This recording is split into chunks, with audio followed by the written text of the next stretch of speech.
retractable, may silicone na, comfortable ang i-grip. Meron po siyang 0.35 na tip. Ito yung pen natin ha from Deli CEG 130 SA130 upgraded version. Ang tagal ko na ginagamit ng pen na to and yes, maganda talaga siya kaya hindi ako nagsasawang i-recommend to sa inyo.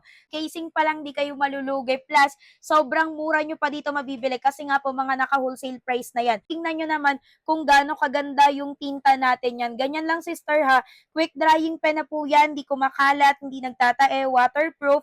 In case man na mabasa yung paper mo, sister, yung sinulat mo, hindi po yan siya mabubura. Hindi mag-fade, hindi kakapal yung sinulat mo, matutuyo lang si paper. Ganyan kaganda yung quality ng pen na to. Plus, isa pa sa kagandahan dito, sister, tingnan mo naman kung gaano kaganda yung casing. Pag naubos ang tinta, wag nyo agad itapon kasi sister, refillable na rin po siya. Sobrang mura lang ng pen na to. Dito mo lang to makikita ng ganyan kamura. Pero take note, hindi po laging ganyan yung prices natin. Bumabalik din po sila sa regular price. Kaya kung mas mura ngayon sa basket mo, pwede ka mag-checkout dito ng per piece ha.